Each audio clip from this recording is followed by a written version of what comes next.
Estudo sobre o Evangelho de João, parte 16, 13 de janeiro de 2024.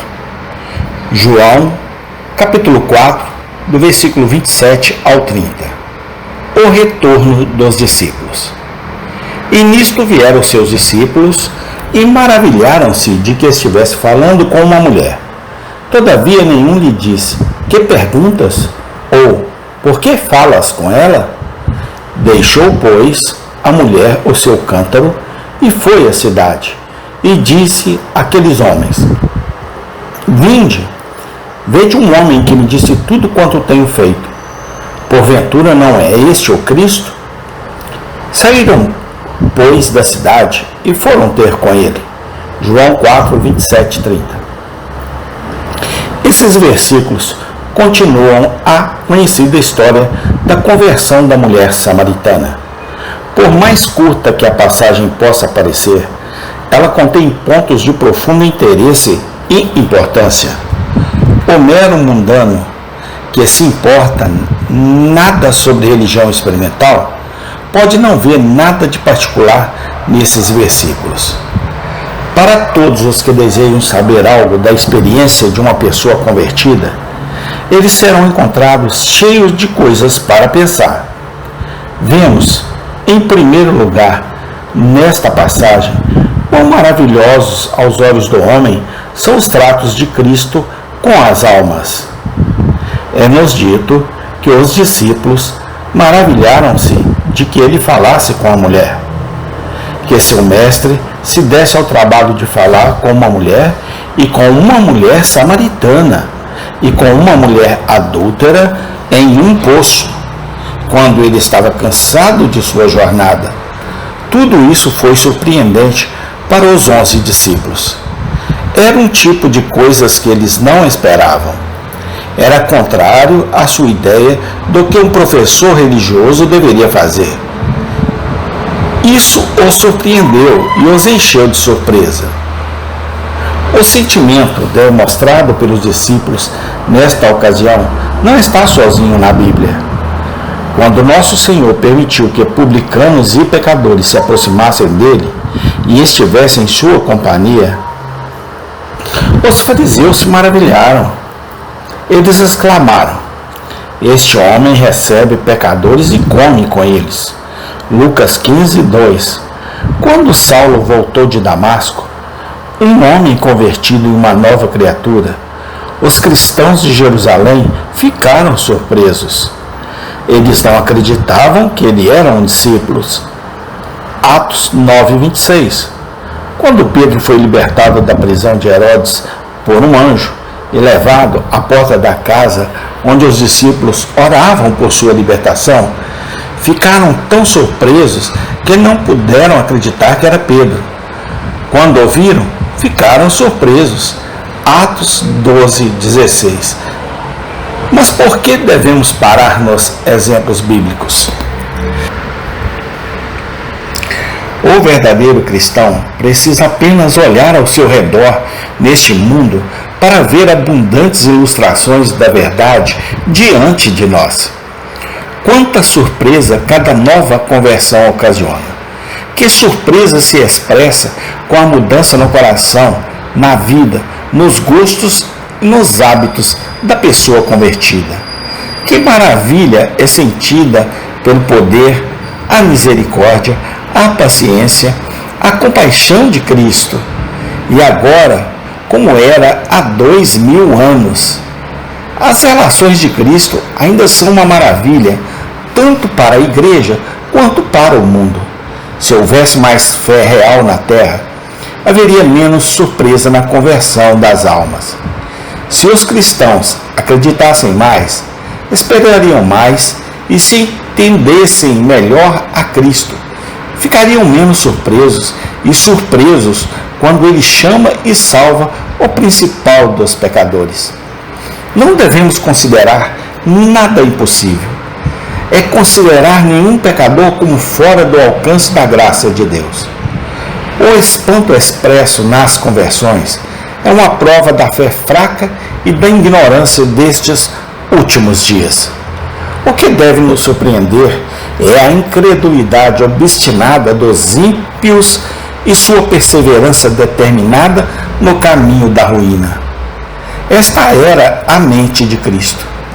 Está escrito que ele agradeceu ao Pai pelas conversões, mas ele se maravilhou com a incredulidade. Mateus 11:25, Marcos 6:6.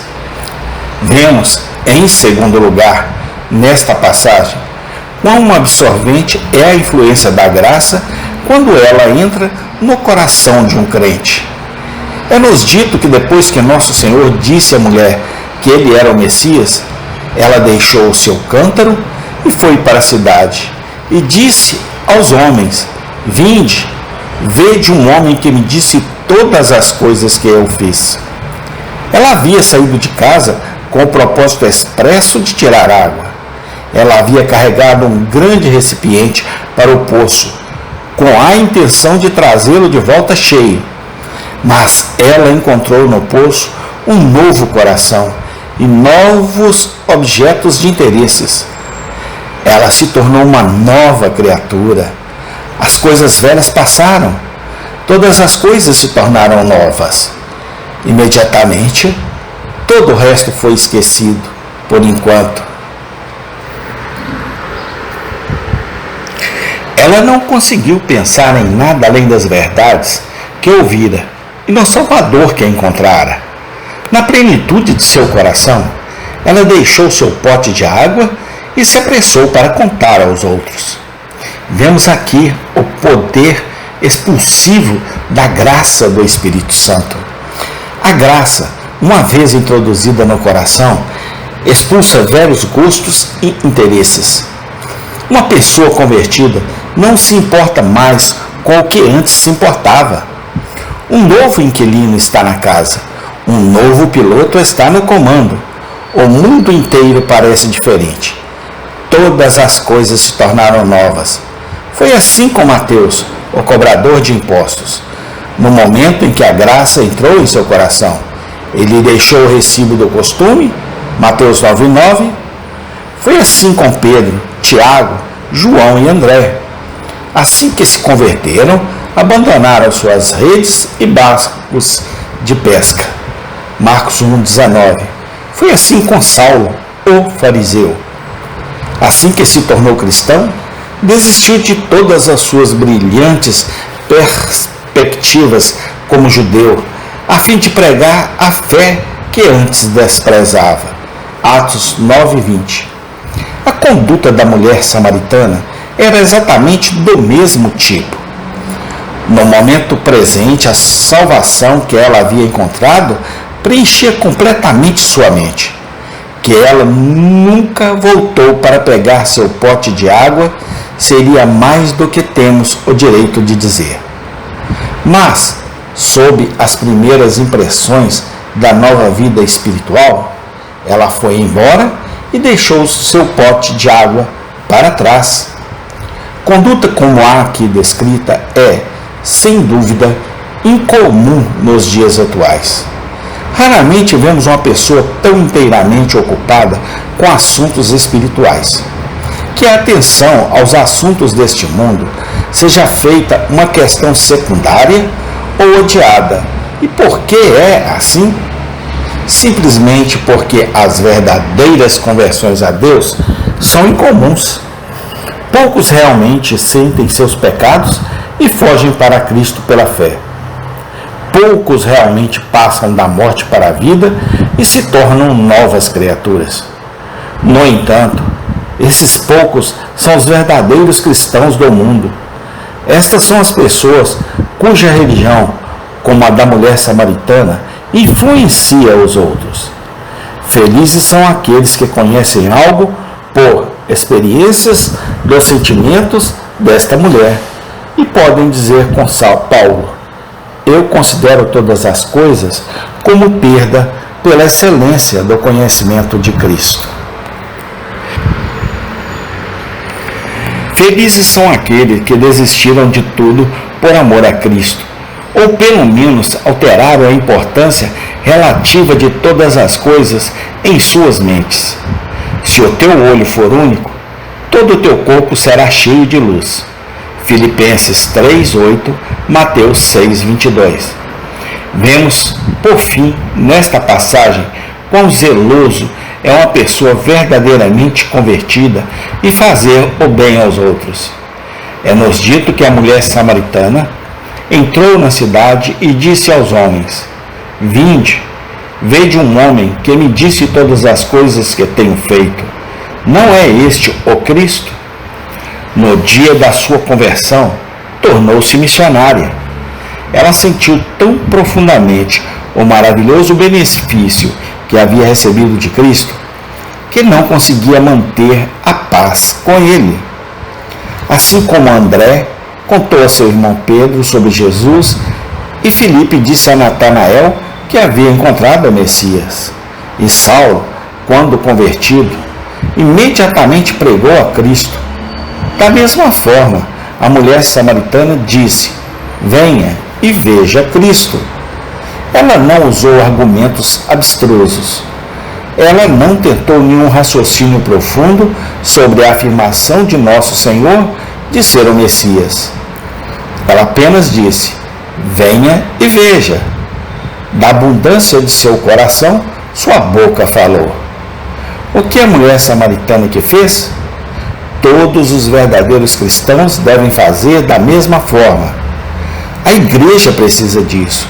O estado do mundo exige isso. O bom senso aponta que está certo. Todo aquele que recebeu a graça de Deus e provou que Cristo é gracioso, deve encontrar palavras para testificar de Cristo aos outros. Onde está nossa fé? Se acreditamos que as almas ao nosso redor estão perecendo e que somente Cristo pode salvá-las, e ainda assim permanecer em silêncio, onde está a nossa caridade? Se podemos ver os outros indo para o inferno, e ainda assim não dizer nada a eles sobre Cristo e a salvação. Podemos muito bem duvidar de nosso próprio amor a Cristo, se nossos corações nunca forem movidos a falar dele. Podemos muito bem duvidar da segurança de nossas próprias almas, se não nos preocuparmos com as almas dos outros. O que somos de nós mesmos?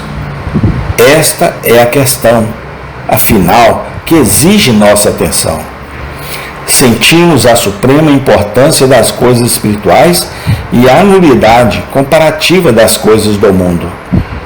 Alguma vez falamos com os outros sobre Deus, Cristo, eternidade, alma, céu e inferno.